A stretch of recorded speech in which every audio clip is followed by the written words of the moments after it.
Roger Berwick. You may have seen me on the likes of Ho Chandra, etc., demonstrating some of the SIP equipment. And here today we've got the 10-inch professional heavy-duty cast iron table saw from SIP.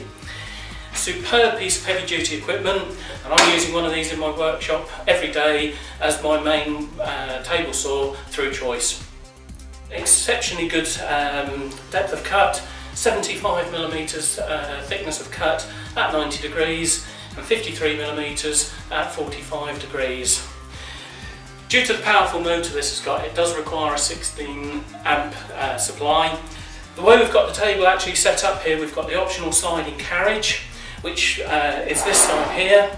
So normal configuration, these two tables here, you would have one this side, but because we've got the optional carriage on, we have actually extended the table out to the right hand side here, giving us the ability to rip cut and cross cut 8x4 sheets with the maximum capacities that we've got on the saw. What I've got here is a nice piece of thick hard Iroko.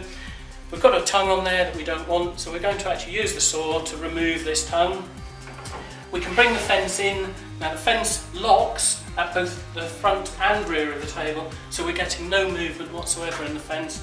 Good and solid, which is ideal for our working, so we know that we're not getting any deviation during the cut. If we're cutting this to say 100mm, it's easy enough to slide the fence in, lining it up to the scale on here. But if we do need any fine adjustment, we can actually fine adjust it using the fine adjuster that we've got on the fence at the front here. We can then knock that down, we know our positioning is correct, and we're ready to make our cut. One thing that is important to be said at this time is it is advisable to put some form of extraction onto the saw to take away the dust and debris as we're doing the cut. There's a 4-inch extraction port on the back of the saw, as well as the actual crown guard extraction which mounts from that as well. An ideal extraction source is one of SIP's 50-litre dust collector buckets, which conveniently actually sits underneath the saw and is readily accessible to switch on and off as we do the cuts.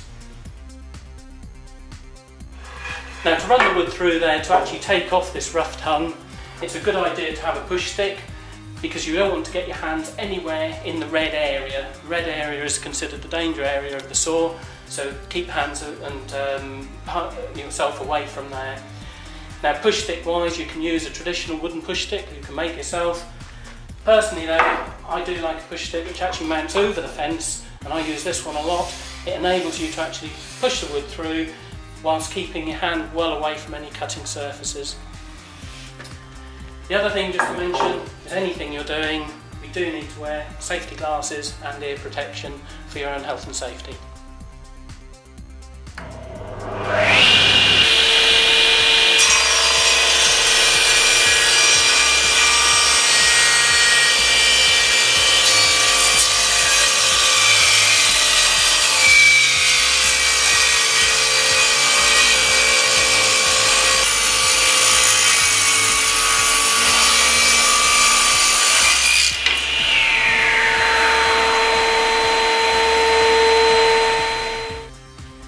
Okay, another feature with the table saw is it actually comes with the Mitre Slide, enabling you to cross-cut your work. Now, we can do this very simply just by bringing the cross slide in behind the wood and feeding it through into the saw blade to make our cut. One thing that is quite important when doing and taking a small end off though is to stop the saw, to allow the saw to actually stop, and you'll see the motor brake will actually bring it to a stop very quickly, which is within health and safety regulations.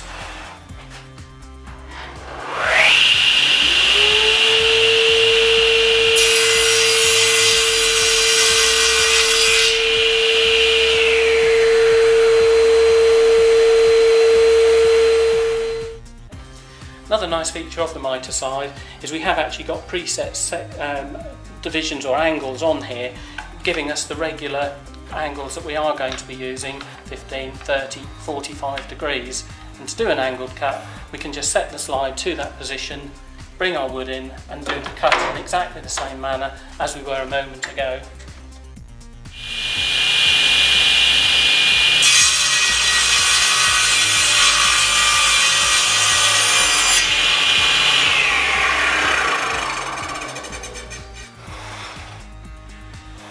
So you've seen the use of the Mitre Slide that comes with the standard saw. But if you're wanting to cut larger items or wider stock, it's a much better idea to have the optional sliding carriage, which actually replaces it, as you can see here. The carriage itself runs on ball bearings, lovely and free and smooth, and the nice thing is it will actually support longer items of wood for you. So if we were to look to cross cut this piece of board here, which is a piece of Iroko, we can bring that in, we can adjust the hole down so that the wood is actually held in place, actually meaning that we don't have to now hold the wood other than guide it through the saw.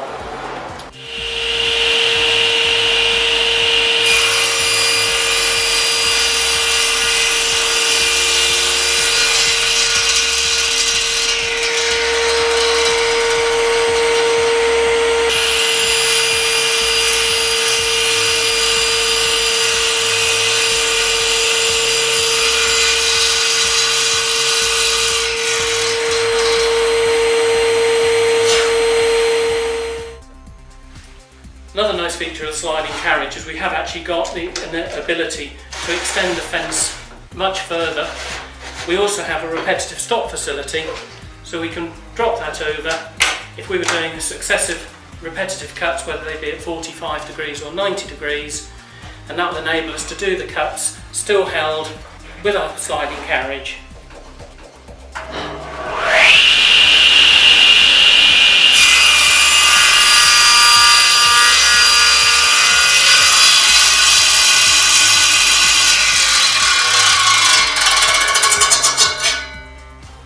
One of the main features of safety is obviously you want to be able to raise and lower the blade, because we want to reduce the height of cut for safety reasons. Best way to do it is wind it down on the handle, which brings it down so the teeth of the blade are just crowning through the surface. Another feature we have is the tilt action, so that we can actually tilt the saw to do our mitre cuts or any angle from 0 to 45 degrees.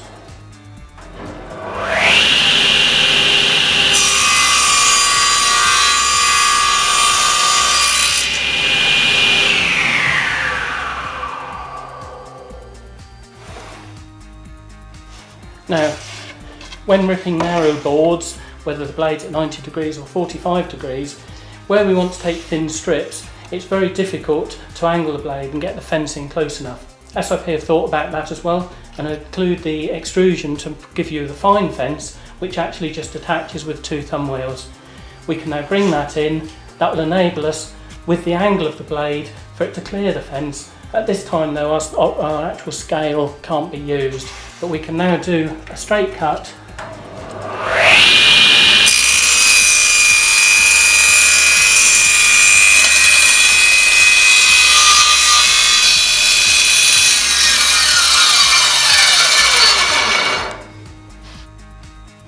Another nice feature of the sliding carriage is the ability to actually cross-cut large sheets, whether they be 8x4s. I've got a section of MDF here that we're going to run through, and using the sliding carriage again, the wood is safely held in place.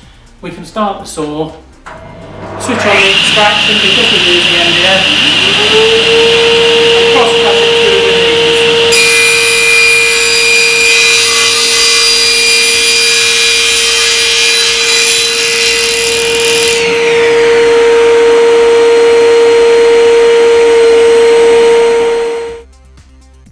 One of the things a lot of people say about a machine of this size is it's going to take up too much room in my workshop.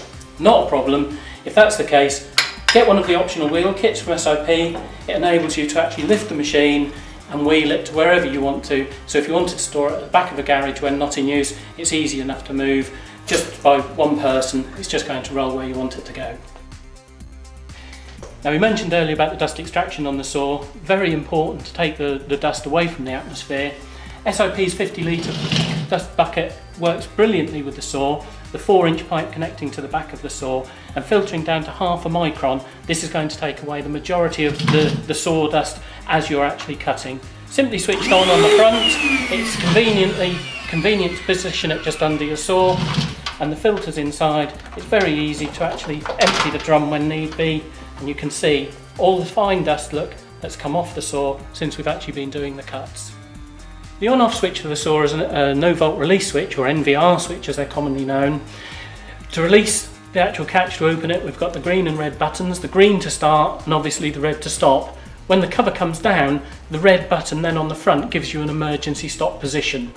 Now when you start the saw, the green button should be depressed and held until the saw blade is up to its standard running speed.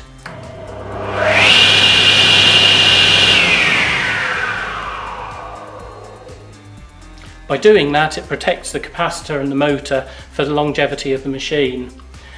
The other important thing of a no-volt release switch is, should you be using the saw and a power cut occur, the saw will not switch back on again once the power source is restored to the machine for a safety feature.